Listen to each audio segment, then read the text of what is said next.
हम लोग फिर से फिजिकल एंड केमिकल चेंज का एक वीडियो करेंगे। देखो, physical change and chemical change का दो वीडियो ऑलरेडी दे चुके हैं, एक फिजिकल चेंज का, एक केमिकल चेंज का।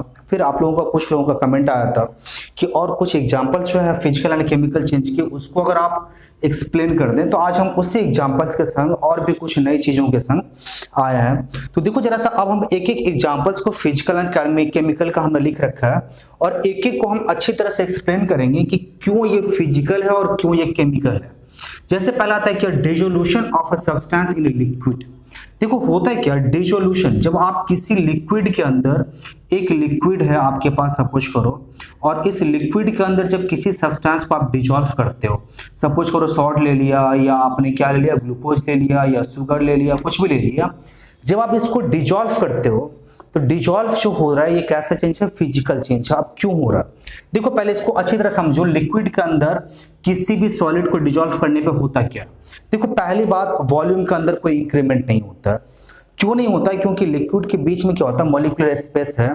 जब आप सॉलिड को डिसॉल्व करते हो तो देखते हो क्या, सॉलिड डिसअपीयर हो जाता है। क्यों डिसअपीयर हो जाता है, क्योंकि ये सॉलिड क्या होता है, जैसे उसको आप स्टिर करते जाओगे या लिक्विड मॉलिक्यूल्स क्या करता है, उसको उसके ऊपर स्ट्राइक करता है, स्ट्राइक करके इसको टाइनी टू टीनिएस्ट पार्टिकल में क्या करता है, ब्रेक करता है। और ब्रेक करने के बाद इतना इसको छोटा बना देता है कि आपको फिर दिखाई नहीं देता।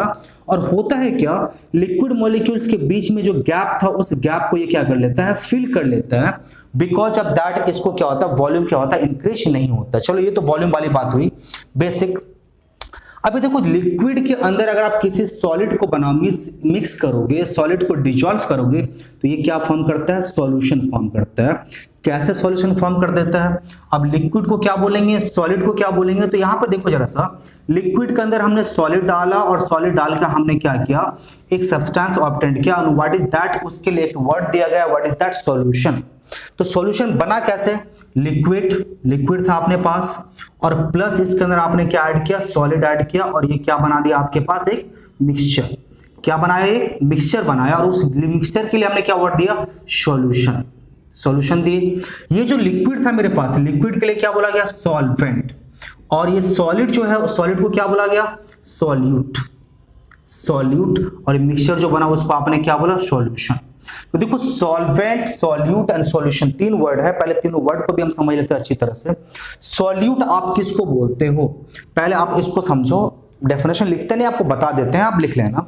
Solute, the solid substance that is dissolved in a liquid to form a solution is said to be solute। फिर से रिपीट करते हैं, the solid substance that is dissolved in a liquid to form a solution is said to be solute। फिर solvent किसको बोलेंगे, the liquid in which a solute is dissolved or a solid substance is dissolved is said to be solvent। And when the solute and the solvent come together, when they are mixed together, it forms a liquid, a homogeneous liquid, and that is called solution। तो ये तो समझ में आ गया आपके पास, solution क्या है, solution कैसे फॉर्म हो गया, सॉल्यूट क्या है, सॉल्वेंट क्या है। अब आता है कि ये फिजिकल चेंज है तो कैसे है। देखो जरा सा, जब आप सॉल्यूशन को इवापोरेट करोगे, जब आप हीट करोगे, आप क्या करो, एक डिस्क के अंदर क्या करो, सॉल्यूशन ले लो, ले लिया आपने, और इसको आप क्या करो, हीट करना स्टार्ट कर दो। बर्नर लगा के आप क्या करो, इसको हीट करना स्टार्ट कर दो। आप जैसे जैसे हीट करोगे, ग्रेजुअली देखोगे धीरे धीरे क्या हो गया, लिक्विड पार्ट आपका इवापोरेट होता चला जाएगा। एंड एट द एंड आपके पास बचेगा क्या, सॉलिड पोर्शन बचेगा। और उस लिक्विड पोर्शन को अगर आप चाहें तो उसको आप कलेक्ट करके फिर से देखो, लिक्विड पोर्शन अलग, सॉलिड पोर्शन अलग। अब आप पूछो क्या सॉलिड पोर्शन क्या एग्जैक्टली सेम शेप और सेम साइज में आएगा, नहीं।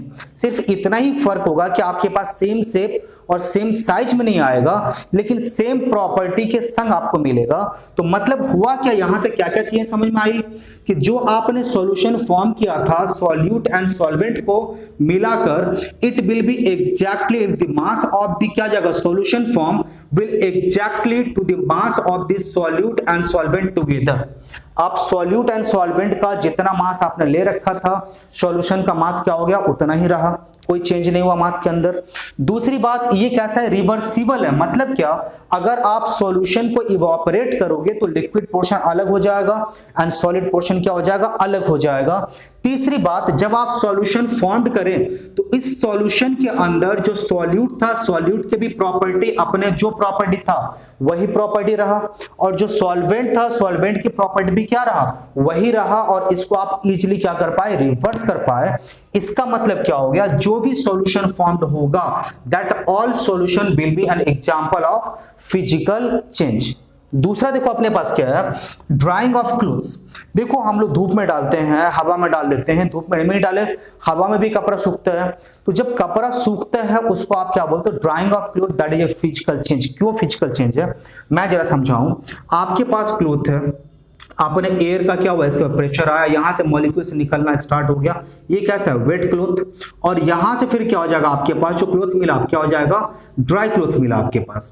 यहां से जो मेरा एयर मॉलिक्यूल्स या वाटर मॉलिक्यूल्स जो मेरा निकल के बाहर आया, the property of that molecules is constant same. जो प्रॉपर्टी वर्मिस क्या था, यहां पे था, वही प्रॉपर्टी अभी भी था, और इसको फिर से आप रिवर्स भी कर सकते हैं। तो इसीलिए इसको भी आप क्या बताएंगे, फिजिकल चेंज। तो क्या क्या आप बात समझे कि ये जो चेंज था ड्यू टू क्या हो जाएगा, में से हीट या ड्यू टू एयर ब्लो क्या हो रहा है कि आपका जो लिक्विड पोर्शन था क्लोथ के अंदर वो क्या हो गया, यहां से हट के बाहर निकल गया। लेकिन प्रॉपर्टी जो थी लिक्विड मॉलिक्यूल की, जो यहां पे जो वाटर मॉलिक्यूल्स की, वो क्या था, सेम रहा, और इसको आप फिर से रिवर्स भी कर सकते हैं। प्रॉपर्टी में किसी तरह का कोई चेंज नहीं आ रहा, दैट्स व्हाई ये भी क्या होगा, फिजिकल चेंज होगा। और जो तीसरा आपको बोलते हैं इवोपरेशन, बॉइलिंग। देखो इसको पहले भी हम डिस्कस किए थे कि जितने भी चेंज इन स्टेट होगा, अच्छी तरह समझो, सिर्फ चेंज इन स्टेट की बात कर रहे हैं। देखो वहां क्या होता है, किसी तरह का मॉलिक्यूलर रीअरेंजमेंट नहीं होता है, सिर्फ क्या होता है, मॉलिक्यूलर पैटर्न में फर्क आता है। मतलब अगर पहले मॉलिक्यूल कॉम्पैक्ट था तो अब क्या हो जाएगा, थोड़ा सा लूज हो जाएगा, अगर लूज था तो काफी दूर दूर हो जाएगा, बस इतना ही चेंज आएगा। तो जब भी आप लिक्विड को इवोपरेट करेंगे या बॉयल करेंगे, ये क्या हो जाएगा, ये लिक्विड स्टेट से चेंज होगा, किसमें, वेपर स्टेट, मतलब आप बात कर लो गैसेस स्टेट। दोनों ही केस में क्या हो गया, लिक्विड स्टेट से गैसेस स्टेट में चेंज हो गया। इसके प्रॉपर्टी में किसी तरह का कोई चेंज नहीं आया, मास में किसी तरह का कोई चेंज नहीं आएगा, और फिर आप जब चाहे गैसेस स्टेट से फिर से आप क्या कर सकते हैं, रिवर्स कर सकते हैं इसको, किस स्टेट में, लिक्विड स्टेट में। That why evaporation and boiling भी क्या हो जाएगा आपके पास, फिजिकल चेंज के कैटेगरी में इसको रखा गया है। तो ये कुछ था आपके पास, सिर्फ इसी को नहीं, किसी भी तरह का आपके पास चेंज ऑफ स्टेट या कुछ भी आता है तो इसको आप क्या रखोगे, फिजिकल चेंज की कैटेगरी में ही रखोगे। अब देखो जरा सा आपके पास क्या आ रहा है, केमिकल चेंज। अब केमिकल चेंज में देखो जरा सा कुछ एग्जांपल को हमने पिक किया है और इसी को हम एक्सप्लेन करेंगे। Boiling of egg. अच्छा देखो अंडा, आप बॉयल जब किए हो, बॉयल एग भी देखे हो, और क्या होता है, कच्चा अंडा भी देखे हो। कच्चा अंडा के ऊपर होता है हार्ड शेल होता है उसके ऊपर, और इसके अंदर क्या होता है, दो लिक्विड होता है, एल्बुमिन एंड यॉक। दो, एक व्हाइट कलर का लिक्विड, एक येलो कलर का लिक्विड। लेकिन जैसे ही आप इसको बॉयल करोगे, बॉयल करने के बाद ये जो आपके पास लिक्विड पोर्शन था ये क्या होता है, सॉलिडिफाई होकर क्या हो जाएगा, सॉलिड मास फॉर्म कर देते हैं। और इस सॉलिड मास और लिक्विड मास में क्या हो जाएगा, आपको डिफरेंस मिलेगा।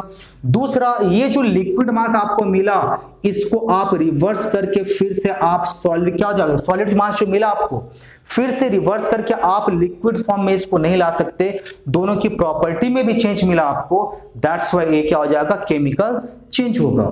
दूसरी बात है डाइजेशन। देखो डाइजेशन होता क्या है, फूड के ऊपर ढेर सारा एंजाइम क्या हो जाएगा, डाइजेस्टिव जूसेस, ये सारा काम करके फूड को क्या करता है, मींस जो न्यूट्रिएंट फॉर्म है अलग अलग न्यूट्रिएंट फॉर्म में क्या कर देता है, डिकम्पोज कर देता है, ब्रेक कर देता है। इस प्रोसेस को आप क्या बोलते हो, डाइजेशन। अब देखो जरा सा होता क्या है, फूड के ऊपर जो एंजाइम, डाइजेस्टिव जूसेस या जो भी चीजें था एक्ट करा, एक्ट करने के बाद जो ग्लूकोज मेरा था या जो भी न्यूट्रिएंट था, हर एक न्यूट्रिएंट को क्या किया, ब्रेक कर दिया। अब ये जो क्या हो गया, सॉलिमिस क्या था, सॉल्युबल एंड क्या हो जाएगा, एब्जॉर्बेबल फॉर्म में कन्वर्ट कर दिया।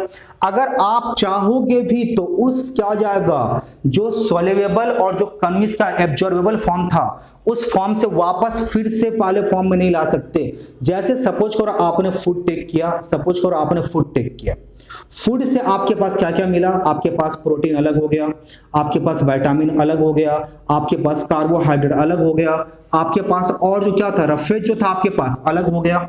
अब चलो जरा सा फूड देखो, पूरा मिला के फूड मेरे पास एक था, इसके ऊपर अलग अलग क्या होगा डाइजेस्टिव जूसेस एंजाइम जो भी था काम करा, और काम करके इसको क्या किया अलग अलग क्या किया डिकम्पोज सिंपलर फॉर्म में क्या किया ब्रेक कर दिया, अलग अलग न्यूट्रिएंट में ब्रेक कर दिया। अब आपसे अगर बोला जाए तो इन सारे को लेकर फिर से हमको फूड तैयार करके दो, जो मेरा फॉर्म था उसी फॉर्म को तैयार करके दो, क्या पॉसिबल है? बिल्कुल नहीं, ये कैसा है इरिवर्सिबल है। दैट्स व्हाई इसको भी क्या रखा गया है केमिकल चेंज माना गया है। फोटोसिंथेसिस, देखो फोटोसिंथेसिस में क्या होता है, आपके पास कार्बन